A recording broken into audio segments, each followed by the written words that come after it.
눈에 좋다는 먹을거리를 찾아다니는 사람도 정말 많잖아요. 이런 거는 얼마나 좀 권장할 만한 건지. 그런 음식은 사실은 없다고 말해요. 안녕하세요. 프렌즈입니다. 구독과 좋아요, 댓글과 알람 설정 부탁드리고요. 이번에도 저희 서울 아산병원 안과 이면택 교수님 모시고 또 이야기 나눠보려고 하는데요. 이 영상을 또 처음 보시는 분들이 계실 수 있으니까 맞아요. 한 번만 더 네, 자기소개를 해주시면 좋겠습니다. 저는 서울 아산병원 안과에서 일하는 임현택입니다.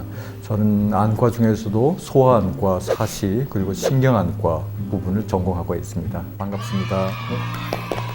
지난번에 아이들의 눈 건강에 대해서 우리 꼭 알아야 될 것들에 이야기를 했잖아요. 근데 성인들도 이제 눈 영양제, 눈 마사지, 마사지기 이런 것들에 대해서 정말 궁금하고 우리가 무엇인가 좀 선택을 해야 되는데 어떤 것들이 조금 더 근거가 있는 건지 이런 거에 대해서 항상 저도 궁금했거든요. 제가 이제 글을 쓰잖아요. 네. 그러다 보니까 모니터를 많이 보고 작업을 많이 해서 작가들 중에 눈이 되게 필요한 사람들이 굉장히 많아요. 그래서 출판사나 네이버나 이런 플랫폼 같은 데서 선물을 주실 때 루테인 그리고 안구 마사지 이 두 개를 항상 줘서 저는 그게 좀 근거를 모르겠어가지고 안 먹고 있거든요. 안 쓰고 있고 이 루테인과 안구 마사지가 실제로 도움이 되는 건지 소위 황반변성이라는 질환이 있잖아요. 그죠? 황반변성이라는 병을 이 루테인이 정말 예방할 수 있느냐? 루테인과 지아잔틴 이 두 가지의 이제 물론 그뿐만 아닙니다. 비타민 C, 비타민 E 이런 이제 항산화제 다 포함해서 그런 것들을 이제 주었을 때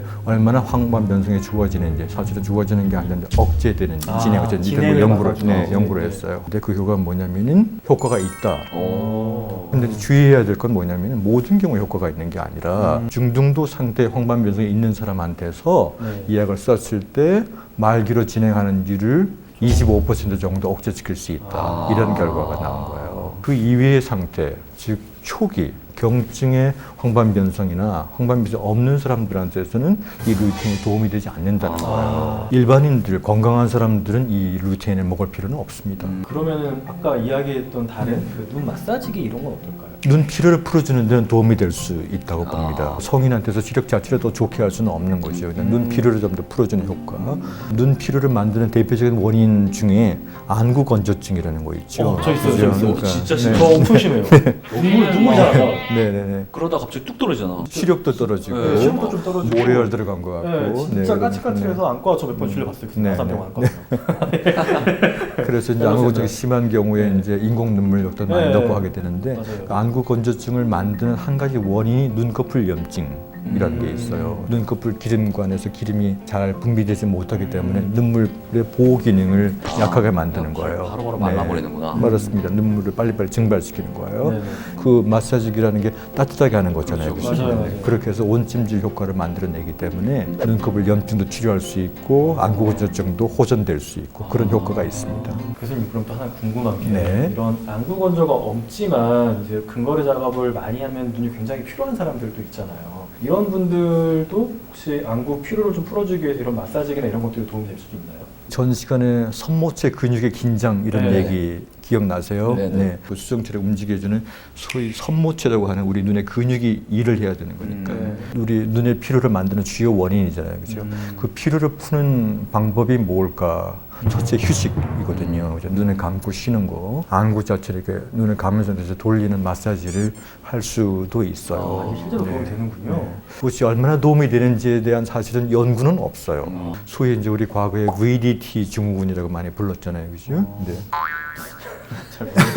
죄송합니다. 공부 안 했어? 처음 들어봤어. 공부 안 했어?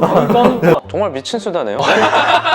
비주얼 디스플레이 터미널 증후군에서 이제 VDT 우리 주로 이제 안과에서 쓰는 용어지만 이제 일반인들도 많이 쓰는 용어로서 이제 디지털 기기 때문에 생긴 눈 피로 전체를 이제 통칭해서 부르는 거죠. 네.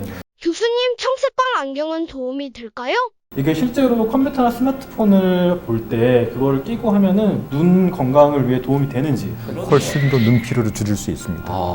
청색광 자체가 네네. 우리 망막의 세포 독성이 있거든요. 청색광의 그 짧은 청색광이요? 네, 청색광은 파장이 짧으면서 에너지가 높은 빛의 가시광선의 한 영역이니까 과도의 쬐는 건 좋지 않은 거고요. 특히 야간에 청색광 노출이 되는 것이 이제 멜라토닌 분비 흐름에도 이제 이상이 생기고 청색광이 어느 정도 눈에 영향이 주는지를 한번 시험해 본 적이 있어요. 시험해보셨군요. 청색광을 없앤 영상이 그 30분간 시청했던 사람들은 훨씬 더 주관적인 눈 피로도가 적다고 얘기를 하는 거예요. 우리 손모체 근육의 조절 많이 얘기를 했잖아요. 네네. 그 근육의 피로도가 그 조절력이 훨씬 더 청색광을 제거한 영상에서 높게 나타났어요. 말하자면 더 조절을 정확하게 해준다는 거죠. 저도 핸드폰에는 청색광 차단 모드로 그렇게 하거든요.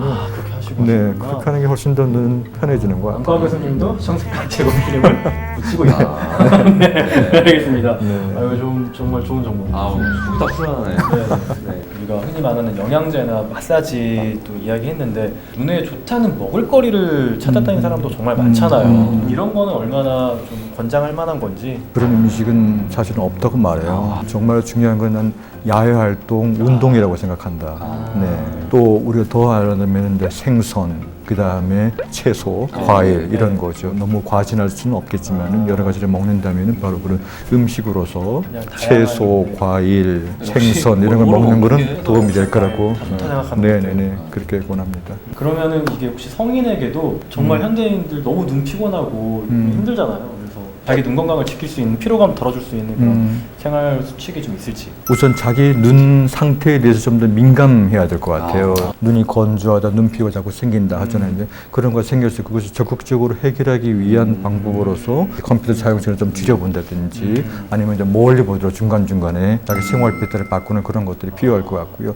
결국 그것을 한마디로 요약한다면 제가 지난 시간에 말씀드린 것처럼 1, 2, 3, 4, 5 생활 원칙을 한번 떠올려서 한번 읊어볼까요? 하루에 2시간 하루에 야외 2시간, 활동, 야외 활동. 30분 이상 책이나 근거리. 스마트폰을 봤을 때는 4m 이상 떨어진 것을 5분 동안 봐라. 왜 그걸 기억을 못하죠? 아, 저 기억합니다. 입만 벌리면 거짓말이 자동으로 나와. 한 가지 더 말씀드리고 싶은 것은 네. 하루에 2시간 야외 활동을 하는데 근본 기전은 저 햇빛이라고 말씀드렸잖아요. 예. 그러니까 밝은 날, 겨울의 근시, 여름의 근시 어떤 계절에 더 근시가 많이 생길까요? 수고가 많이 생겨요. 맞습니다. 햇빛이 없으니까. 맞습니다.